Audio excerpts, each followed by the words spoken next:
¿Cómo están? Bienvenidos nuevamente a este su programa Opinión en Jaque. Soy el pastor Wilfredo Beltrán y continuamos con los 10 métodos de acercamiento a la Escritura. En este caso, estudiando el libro de Segunda de Tesalonicenses para descifrar la segunda venida del Señor. Hasta aquí hemos explicado que el método sintético nos ha dado un panorama total del libro. Ahora vamos a pasar al método analítico. Con el método analítico vamos a enfocarnos en el capítulo 2 para que vean ustedes cómo se desarrolla ahora dentro del capítulo el pensamiento que explica la aparición del anticristo. ¿Ya? Por eso es importante que usted lea el capítulo 2 una, dos o tres veces y empiece a separar o empiece a notar el flujo del pensamiento y separe las ideas de acuerdo a ese flujo. Yo ya lo tengo acá en mi computadora, ya lo he revisado por supuesto, y vamos a ir examinando el pensamiento a medida que vamos leyendo. Es importante que usted vea que hay unidades de pensamiento gramatical, ¿no? ¿Cuáles son las oraciones? Cuando usted lee una oración completa, con sujeto, verbo, predicado, o una oración que ya sea compuesta de principio a fin, o sea, desde que inicia hasta que hay un punto, usted va a ver que hay un pensamiento completo. Y tiene que ceñirse a esa relación para que el párrafo, como ya hemos indicado en la hermenéutica de Jesús, tenga un pensamiento consistente de acuerdo a la aparición del anticristo que señala el capítulo 2. Por ejemplo, tenemos que ver que Pablo dice, hace un cambio, un giro de la persecución que sufre la iglesia previamente a la aparición del Señor y el juicio que va a traer sobre aquellos que persiguen a la iglesia, cuando Él aparezca, por supuesto, por segunda vez, y señala lo siguiente en el capítulo 2. Pero con respecto a la venida de nuestro Señor Jesucristo y nuestra reunión con Él, os rogamos, hermanos, y aquí viene la advertencia, que no os dejéis mover fácilmente de vuestro modo de pensar. O sea, hay una doctrina determinada que se les ha enseñado y ellos tienen que sostenerse o mantenerse y aferrarse a esa doctrina para que no se equivoquen. Muy bien, dice, ni os conturbéis, o sea, no se preocupen ni por espíritu, ni por palabra, ni por carta como si fuera nuestra, en el sentido de que el día del Señor está cerca. Muy bien, aquí parece que había una falsificación o había un tipo de enseñanza y vemos las tres formas de engaño. Acá lo dice Pablo muy bien. Espíritu, algún tipo de revelación que no está de acuerdo a lo que Pablo ya ha enseñado. Por palabra, otra exposición. Alguien vino a exponer algún pensamiento, alguna enseñanza, con el fin de complementar, pero a la vez ha tergiversado, corrompido o destruido la doctrina que originalmente les enseñó Pablo. Y también dice por carta, el otro medio, el documento escrito. Y aquí dice como si fuera nuestro, o sea que hay una falsificación deliberada a nombre de Pablo para que logre una autoría delante de la iglesia y ellos lo obedezcan. Así que Pablo es claro. Hay un tema central sobre la segunda venida y comienza a describir que hay un engaño que quiere corromper el concepto de que la venida del Señor está cerca. ¿Ya? Y ya hemos explicado que hay una diferencia entre que está cerca a una inminente venida del Señor. La diferencia es la aparición del anticristo. El anticristo es el eje final o la señal final suprema de que Cristo ya está a las puertas, ya está viniendo y es inevitable su aparición. Por eso hay que ahora indagar de qué forma la iglesia está siendo engañada. O sea, que algunos pretenden adelantar la venida del Señor con falsas señales.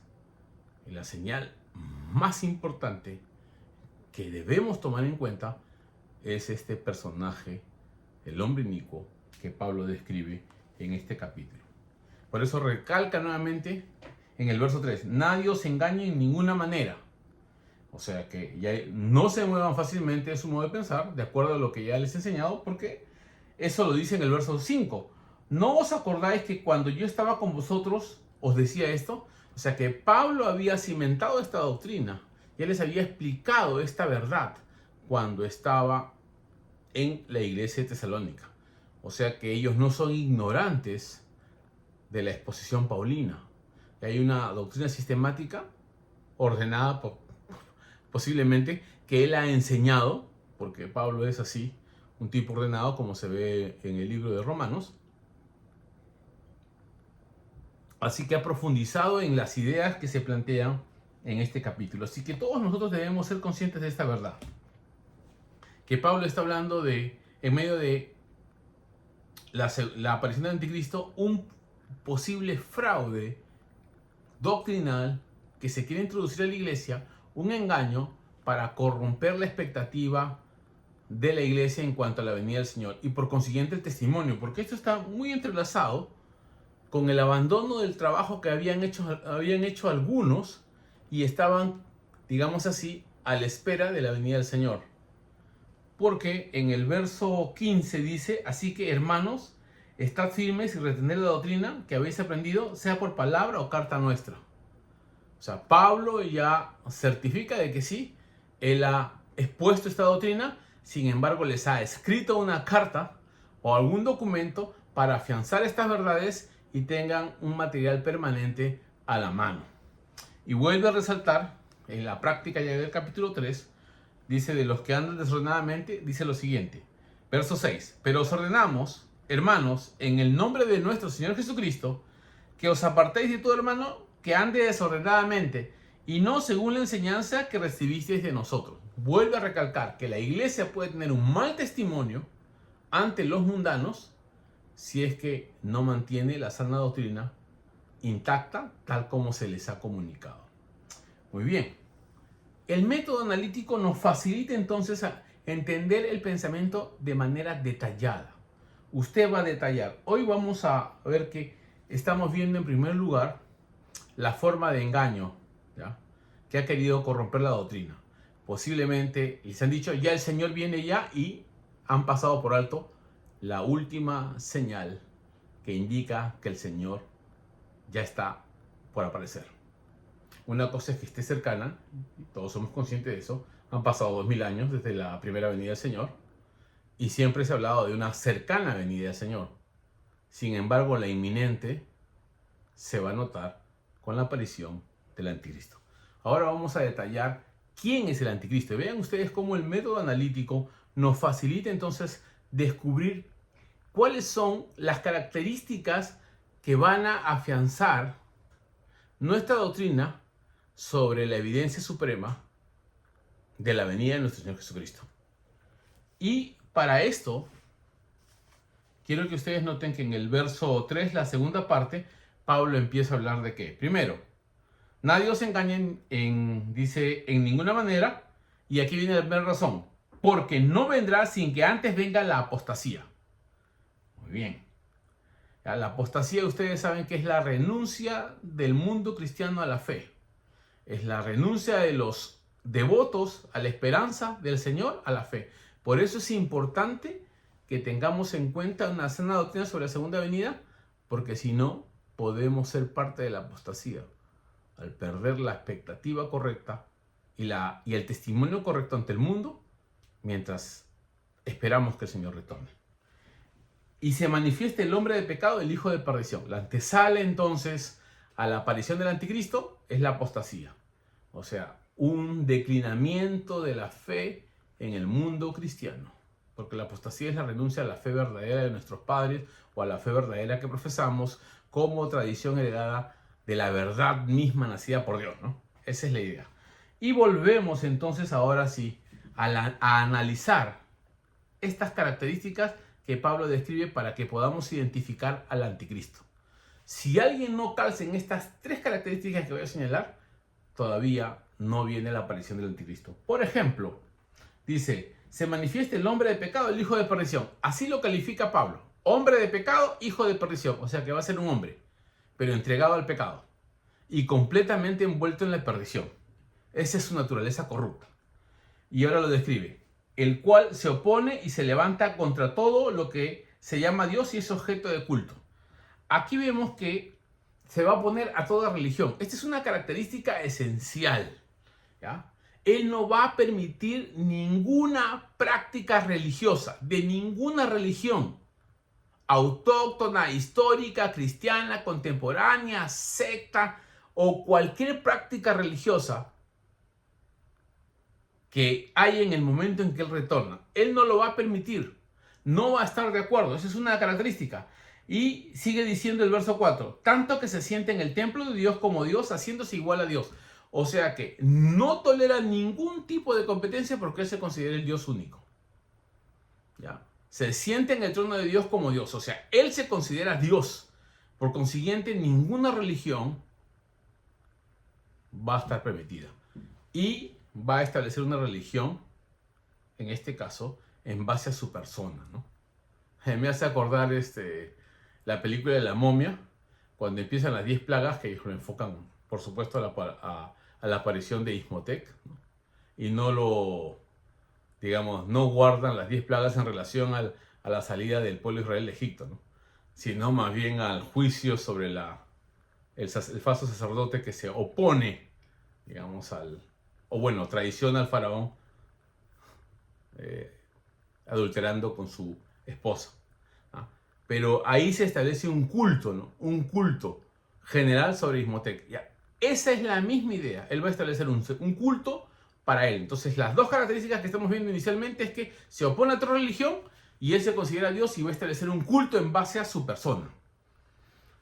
Y tenemos que saltearnos ahora del versículo, en este caso, 3, la parte B y 4 de los versículos 3 y 4, nos salteamos al versículo 8, porque esta es la última característica del anticristo. Dice, y entonces se manifestará aquel inicuo, a quien el Señor matará con el espíritu de su boca y destruirá con el resplandor de su venida. Verso 9, inicuo, cuyo advenimiento es por obra de Satanás, con gran poder, señales y prodigios mentirosos, y con todo engaño e iniquidad para los que se pierden. Hasta ahí nomás voy a leer. Ustedes vean que la última característica de este personaje es que va a tener poderes sobrenaturales, con el cual va a poder seducir, bueno, no a la iglesia, sino a los que se pierden. O sea, va a tener algún tipo de poder mágico, diabólico, ocultista, que va a engañar a las personas. Nosotros debemos ser conscientes de esa realidad. Y bajo este marco podemos identificar cualquier manifestación similar. Sin embargo, vamos a poder identificar exactamente quién es el anticristo. Cuando se oponga a todas las religiones, cuando se considere Dios y cuando muestre señales y prodigios mentirosos. Por eso el método analítico ahora nos facilita identificar pensamientos exactos. Usted tiene que llegar a esa minuciosidad, al detalle, y sus ideas van a ser muy claras en cuanto a la segunda doctrina. ¿Por qué todavía estamos en la espera del Señor? Porque no hay ningún personaje a nivel mundial que tenga estas características todavía. Hemos visto la aparición de algunos organismos mundiales como la ONU, ¿ya? Y así las Naciones Unidas ahora plantean una agenda global, ¿no? Sin embargo, este personaje va a presentar estas tres características. Termino dando el ejemplo de Hitler. Cuando Hitler apareció en medio de la Segunda Guerra Mundial, en la esfera política previa a la Segunda Guerra Mundial, él desarrolló un pensamiento de raza superior, ¿no es cierto? Un hombre con un hombre inicuo, con pensamientos inicuos, porque comenzó a tener una perspectiva racial, ¿no? Es una perspectiva antirracial, antiaria, ¿no? No, perdón. O sea, a todo aquel que se oponía a la raza aria, o no era alemán, lo consideraba de inferior nivel. Bajo esta perspectiva podemos ver que era Adolfo Hitler el Führer, ¿ya? Ustedes pueden ver Führer 6 letras, Adolfo 6 letras, Hitler 6 letras. Yo no diría el 666. Luego aparece como un político sobresaliente y prácticamente la gente lo adora, ¿no? Levantan la mano en señal de reverencia y su palabra es absoluta. Sin embargo, él no establece un culto y no se opone a todas las religiones. Parece el anticristo. Tiene un poder de convencimiento inmenso, pero no tiene poderes sobrenaturales.